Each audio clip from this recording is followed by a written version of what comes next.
नमस्कार साथियों, मैं चंद्र प्रकाश शर्मा आपका अपने चैनल जीएस पाठशाला आईएएस पर एक बार फिर से स्वागत करता हूं। दोस्तों हम देख रहे हैं टेस्ट 1 के मॉडल आंसर। जैसा कि आपको पता है, संविधान की क्लासेज के माध्यम से हम आपको लगातार संविधान की क्लास करवा रहे हैं और हर क्लास के साथ एमपीपीएससी पर आधारित आपका एक पेपर होता है, छोटा सा मिनी टेस्ट होता है। तो दोस्तों हम क्लास टेस्ट 1 को देख रहे हैं।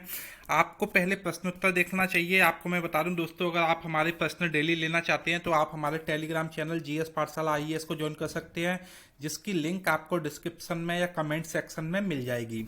तो प्रश्न थे दोस्तों पहले टेस्ट के कि संविधान क्या है, लिखित संविधान क्या है, और साथ ही साथ एक कठोर संविधान की डेफिनेशन आपको देनी थी। ये अति लघुत्तरी प्रश्न थे जो आपको 10 शब्द में या एक लाइन में लिखने की आदत डालनी है। इसके बाद आप देखेंगे आपके अति लघुत्तरी प्रश्न आएंगे। ये अति लघुत्तरी प्रश्न आपको 50 शब्दों में या 5 से 6 पंक्तियों में लिखने होते हैं। दोस्तों 2 प्रश्न आपको दिए गए थे, लिखित संविधान और अलिखित संविधान में अंतर बताइए, साथ ही साथ संविधान के कार्यों को समझाइए। इसके बाद एक दीर्घ उत्तरी प्रश्न था और ये प्रश्न आपको 200 शब्दों में लिखना होता है। और प्रश्न है, किसी भी देश का संविधान एक अद्वितीय दस्तावेज होता है, टिप्पणी करें या स्पष्ट करें। अब दोस्तों आप देखेंगे ये हमें सॉल्व करना है। यहाँ पर मैं आपको थोड़ा ध्यान दिला दूं कि ये आपका जो अति लघुत्तरी प्रश्न है वो आपको 10 शब्द के करीबन लिखना है लगभग। और साथ ही साथ आप देखेंगे 3 प्रश्न है तो इसके कितने शब्द हो गए, आपके 30 शब्द हो गए कुल मिलाकर। इसके बाद आते हैं हम लघुत्तरी प्रश्नों पर। आप देखेंगे 50 शब्द लिखने हैं एक प्रश्न में, तो इस तरीके से इन दोनों के अगर हम मिलाएंगे तो 100 शब्द हो गए। इसके बाद आप देखेंगे दीर्घ उत्तरी प्रश्न है जो कि 200 शब्दों में लिखना है। तो कुल मिलाकर आपको हमारा जो भी टेस्ट है उस टेस्ट को आप अगर सॉल्व करेंगे तो आपको डेली जो है 330 शब्द लिखने की प्रैक्टिस हो जाएगी।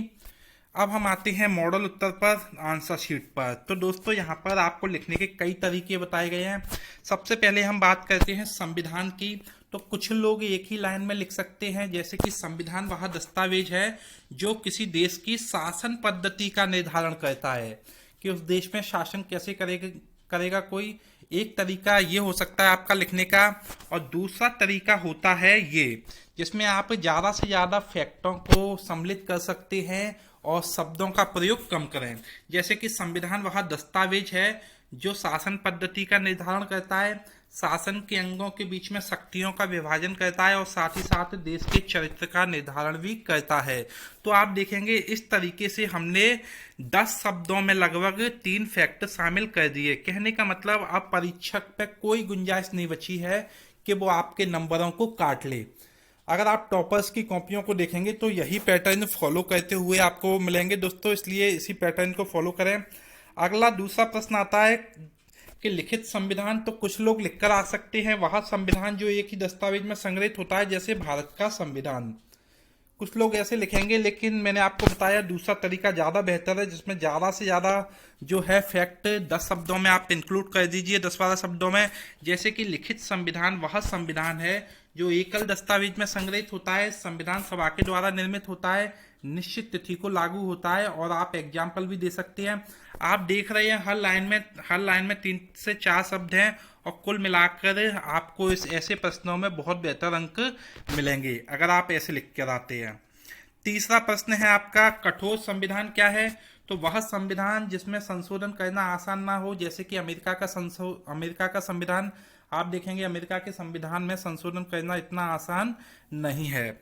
और दोस्तों अगर आप इसे दूसरे तरीके से लिखें जो मैं आपको समझाना चाहता हूं, तो आप देखेंगे कठोर संविधान वह संविधान है जिसमें संशोधन करना आसान नहीं होता, विशेष बहुमत द्वारा ही संशोधन होता है, ना कि सामान्य बहुमत द्वारा।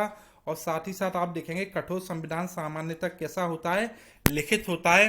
तो ये चीज है जो मैं आपको बताना चाहता था, क्योंकि बहुत जरूरी है दोस्तों कि 3 नंबर वाले प्रश्नों में हम ज़्यादा से ज़्यादा अंक अर्जित कर सकें। अब अगला प्रश्न था हमारा लघुत्तरी प्रश्न, लिखित और अलिखित संविधान में अंतर बताइए। मैं आपको पूरी क्लास में डिस्कस कर चुका हूं। सबसे पहला अंतर आप देख सकते हैं, जैसे कि लिखित संविधान जो होता है एक ही दस्तावेज में संग्रहित होता है, जबकि अलिखित संविधान एक से अधिक दस्तावेजों में संग्रहित रहते हैं। इसके बाद दूसरा अंतर आप देख सकते हैं, जैसे कि लिखित संविधान होता है, संविधान सभा के द्वारा निर्मित होता है, जबकि सामान्यतः जो अलिखित संविधान होता है वो संसद के द्वारा निर्मित एक दस्तावेज होता है। अगले अंतर को देखते हैं। लिखित संविधान एक निश्चित तिथि को लागू होता है, जबकि अलिखित संविधान के लागू होने की कोई निश्चित तिथि नहीं होती है। ये भी मैंने आपको बता दिया था, क्योंकि कई दस्तावेजों में संग्रहित है ये। चौथा अंतर हम देखते हैं, लिखित संविधान सामान्यतः कठोर होता है, जबकि अलिखित संविधान सामान्यतः लचीला होता है। और पांचवा जो है हम अंतर देख सकते हैं, लिखित संविधान भारत अमेरिका में है, जबकि अलिखित संविधान ब्रिटेन में है। आपने इस पूरे उत्तर में देखा दोस्तों, 5 नंबर का प्रश्न है, तो मेरा मानना है कि आपको 5 ऐसे फैक्ट लिखने चाहिए और उन फैक्टों के माध्यम से आपको अपनी चीज़ों को क्लियर करना चाहिए। तो आप देखेंगे आपके जो नंबर मिलेंगे आपको वो बहुत बेहतर नंबर मिल सकते हैं। आप देखेंगे 5 में से आपको 3 नंबर आसानी से मिल जाएंगे। तो ये बहुत ज़रूरी है दोस्तों कि आप इस तरीके से करें। 60% नंबर मिल रहे हैं दोस्तों आपको, और ये 60% नंबर लाना एक तरीके से बहुत अच्छे नंबर माने जाते हैं, क्योंकि 60% पर टॉपर हो जाते हैं। इसके बाद अगला प्रश्न आता है दोस्तों, संविधान के कार्यों को बताइए। तो संविधान के आप जानते हैं अनेकों कार्य हैं, जैसे कि किसी भी देश के चरित्र को व्यक्त करना। इसमें एग्जाम्पल बताया है, जैसे कि भारतीय संविधान के अनुसार भारत कैसा देश है, संप्रभु, समाजवादी, पंथ निरपेक्ष और लोकतंत्रात्मक गणराज्य है। ये भारत का चरित्र है और ये हमारा संविधान ही बताता है। दूसरा है, देश के उच्चतम लक्ष्यों और उद्देश्यों को निर्धारित करने का काम भी संविधान के द्वारा ही किया जाता है। जैसे कि भारत के संविधान में न्याय, स्वतंत्रता, समानता, बंधुत्व को लक्ष्यों के रूप में निर्धारित किया गया है।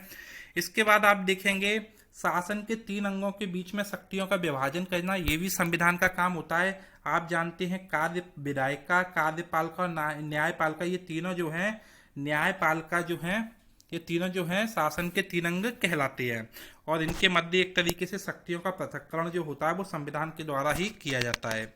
इसके बाद आप देखेंगे लोकतंत्र की जो स्थापना होती है, डेमोक्रेसी की स्थापना, वो भी संविधान के माध्यम से ही होती है। जहां जहां संविधान होती है वहां पर लोकतंत्र की स्थापना होती है। और साथ ही साथ आप देखेंगे कि जनता की आकांक्षाओं को पूर्ण करने के लिए भी ये एक सहायक दस्तावेज के रूप में काम करता है। विभिन्न दस्तावेजों में वो चीज़ें समाहित होती हैं जो वहाँ की जनता चाहती है। तो इस तरीके से हमने देखा, आपने देखा कि 5 पॉइंट हमने यहाँ पर लिखे हैं। तो इस तरीके से आप लिखेंगे, आपको बहुत अच्छे नंबर मिलेंगे दोस्तों। अब हम देखते हैं दीर्घ उत्तरी प्रश्न, और जो एक महत्वपूर्ण प्रश्न था, अच्छा प्रश्न था, अच्छा लेवल था, जिन जिन लोगों ने इसे सॉल्व करके भेजा है, काफ़ी लोगों ने अच्छा भी लिखा है, कुछ लोगों ने लीक से हटकर भी लिखा है। यहाँ पर हम दे रहे हैं कि एक अद्वितीय दस्तावेज है। तो क्यों अद्वितीय दस्तावेज है? ध्यान रखें, यहाँ पे हम भारत के संविधान की बात नहीं कर रहे हैं, हम किसी भी देश की बात कर रहे हैं। तो एक तरीके से आपको संविधान पर लिखना था। तो हम देखते हैं कि किसी भी राष्ट्र के लिए उसका संविधान अद्वितीय दस्तावेज क्यों होता है। नंबर 1, अगर आप देखेंगे, संविधान जो होता है किसी भी देश की सर्वोच्च विधि होता है, सर्वोच्च कानून होता है। और जबकि देश के अन्य कानून किस पर आधारित होते हैं?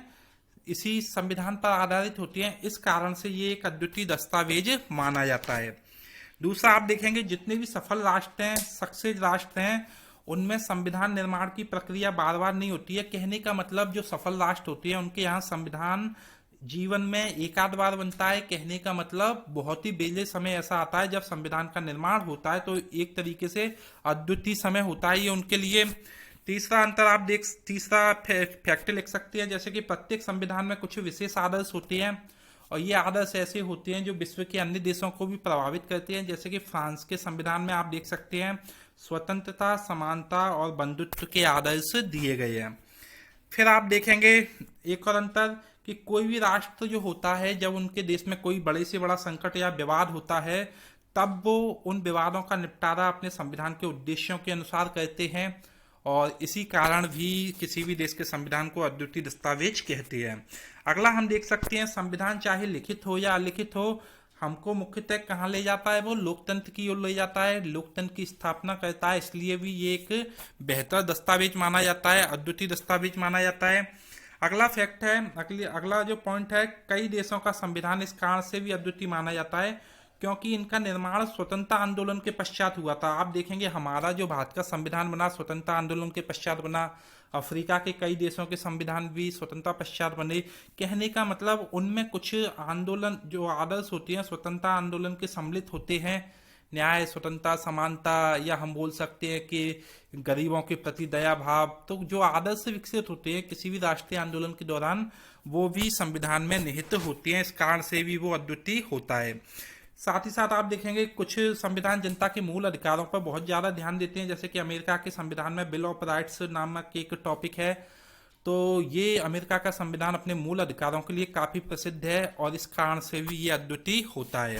साथ ही साथ आप देखेंगे प्रत्येक संविधान जो होता है वो शासक और जनता के बीच के संबंधों का निर्धारण करता है कि किस तरीके के संबंध होंगे, शासक कितना शक्तिशाली होगा और वो जनता को किस सीमा तक अधिकार सौंपेगा। तो कुल मिलाकर संविधान इस कारण से भी अद्वितीय होता है।